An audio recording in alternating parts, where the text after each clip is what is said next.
Hello everyone, my name is Alan from Al's Basketball Training, and today I am going to show you some of my top 5 inbounds plays for high school basketball teams against a man-to-man defense.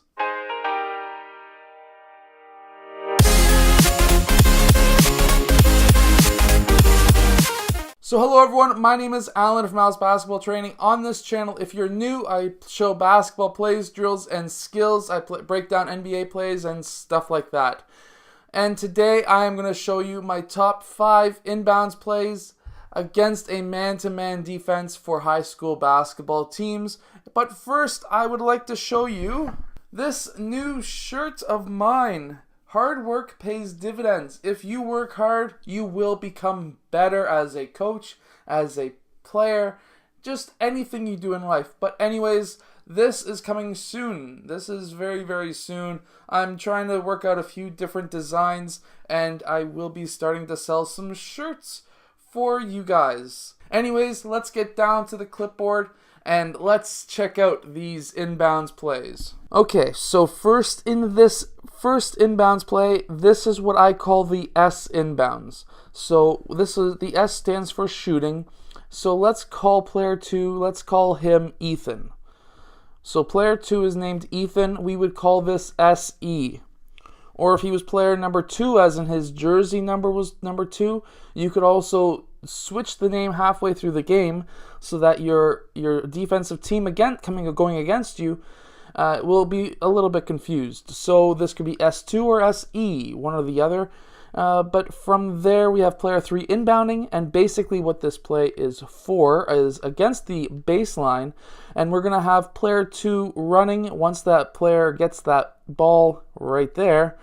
And player 2 is going to go running in between 4 and 5. They're going to close in so that now player 2 gets trapped to red.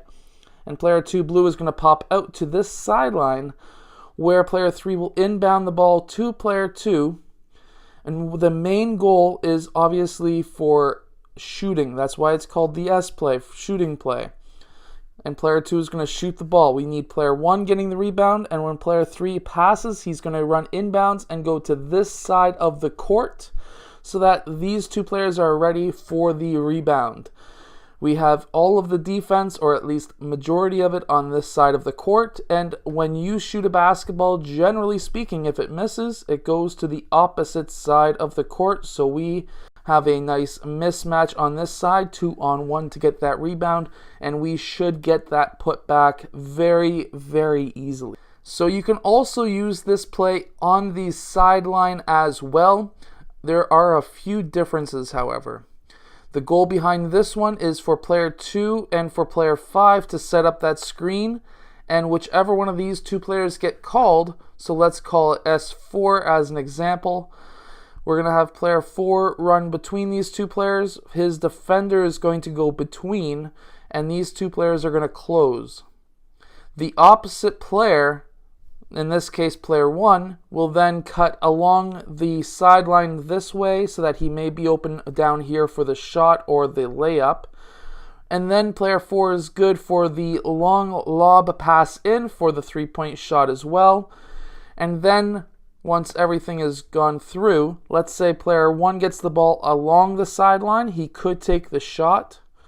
Or what could happen is now we have player 4 cutting towards the rim, and that may be an open pass as well, depending on where player 5 red is guarding. If he is guarding up on player 1, let's say player 1 was starting to drive towards the rim, then what we're going to have is player 4 wide open down the key for the layup as well. So that is 2 separate plays doing the same motions, sort of, along the baseline and along the sideline. So in this second inbounds play, what we are going to have is a box inbounds. We're going to have player 4 and 1 going up and screening for player 2 and player 5. And these players are going to be cutting down towards the baseline. What we hope is for this side to be open in that low post. Player 5 could come down. I would prefer him to go out. That way he would have an open shot from the mid-range or from the 3. So now we have 2 options there. Now what we're going to have is player 4 rolling off and screening for player 1 as a safety coming out. And now he would be open as a safety and he can run a play or he could take that 3-point shot. Now along the sideline, we will run the same play. We're going to have player 1 screen up for player 2 and we're going to have player 4 screen up for player 5. Now what's going to happen is we're going to have player 5 curl in this way. He's not going to run this way because that would not be a screen. We're going to have player 5 run down the middle of where the box was, and he's going to go and cut along the sideline. He could be open there for a shot, or he could continue through and cut towards the rim for a lob pass and layup. And now we're also going to have player 2 cut towards the sideline as well. We really don't want him to get caught there, but it really depends on where the sideline inbounds is. So if that's not an option, what we also want him to do is cut down the middle as well towards the inbounds player and then pop out to either side. If this is the case where he can't go over here, he will pop out to the left. Player 5 would be cutting through at this point, down to the low post or continuing through. I would prefer him staying in the post.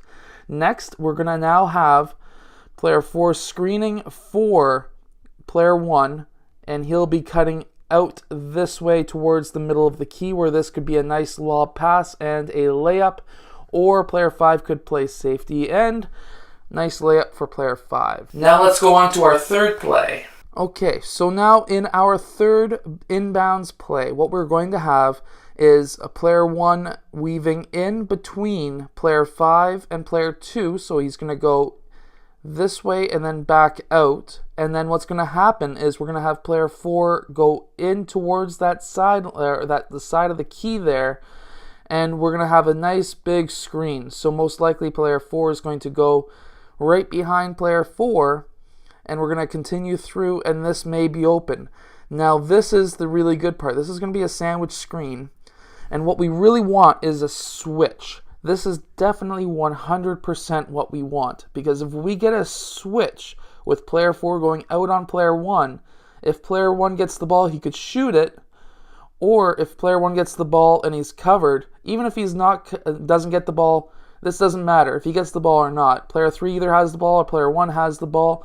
We want player 4 popping out because when players switch, usually that is not communicated properly, in which case player 4 will pop out, player 1 will continue through, and we're going to have player 4 open for a 3-point shot, or he could drive down the middle and, well, he would have really no resistance. Player 5 could pop out, player 2 could pop out, but both of these players, at that time, come on, computer, both of these players at that time may be open for a layup. And now, in our sideline version of this basketball play, we're going to have player 5 run up to make that straight line right there with player 4, and we're going to have player 1 weave in.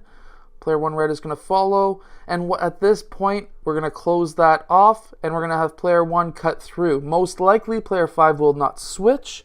If he does, it doesn't matter because player 1 is quicker.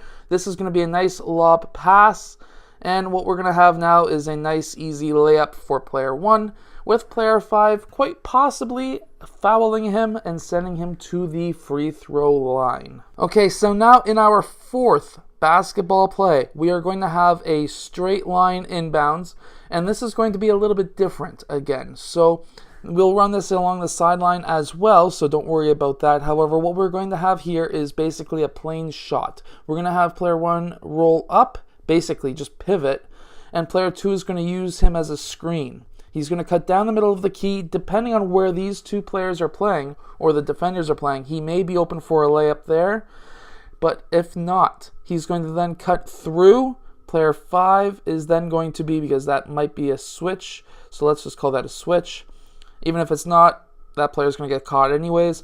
Player 1 will get caught, and player 2 will catch the ball. 3 will go to this side, player 1 will go to that side, and this will be a 3-point shot. And again, we're going to have 2 players on that side to get that rebound in case we miss.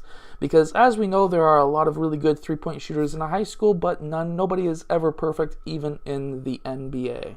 Now, along the sideline, most teams will not have any defenders on this side of the line. They will always be defending on this side of the line, and the reason is they don't want any baskets. So we're going to exploit that and just set up our offense. And how we're going to do that is, instead of running the inbounds, where the player from the top goes down the middle of these two players. Basically, what's going to happen is it's the opposite. Player 1 is going to cut this way, run up. Player 4 is going to follow him, and he's going to cut through, and these two players are going to close off, and he's going to run in there, and it's going to be inbounded to him. Now you can set up your offense. You'll have a few seconds to do so, and you will hopefully score. Now let's go into our 5th inbounds play. Okay, so here we are in our 5th inbounds play, and what we are going to be doing here is something very simple. We are going to be having player 4 screening up for player 1, and player 1 is going to then go over to the sideline or baseline, but we always want to stay at least 2 or 3 feet away from the baseline, and he's going to get the ball inbounded to him. Once player 1 fights through or a switch occurs, doesn't matter, player 4 is going to pop up, and that will be a pass over to player 4. Now what's going to happen is player 3 is going to run inbounds. He's going to go right up the middle of the key. Some teams will have him go to this side. I prefer him going up the middle of the key because he is a small forward. Player 3 is going to be following, and he is going to receive the pass. This is all in order, no stopping at all. Player 2 is going to screen for player 5. Meanwhile, any of these 4 players could have taken a 3-point shot. And then player 2 will roll off, and player 5 will roll past to player 2, who will take the 3-point shot as well. Now, this one's not available for the sideline. However, that is a fantastic play to run. If you need a shot and you have 5 players who are all able to shoot from the 3-point line, that you would have 5 options to do so there. Anyways, I hope you have enjoyed today's video. If you have, hit that like button, subscribe, stay tuned for new merchandise. This is pretty cool. Hard work pays dividends. And anyways, I make these videos every single day. So if you like this stuff, I'll see you guys tomorrow. I hope you have a great day. If you are looking for a great basketball workout, check out these Victorem bands. They're absolutely amazing. You can attach them onto a pole. You can work on your first step, or somebody can hold you back and you can run with it and work on your legs. Check them out in the link in the description below. They're amazing. Hello, so if you have liked this video, click over here to subscribe, or maybe over here, depending on which side I put it on. I don't know yet. Anyways, also the opposite direction or the opposite side is another video you may like. So I hope to see you again in one of those next videos. Yeah.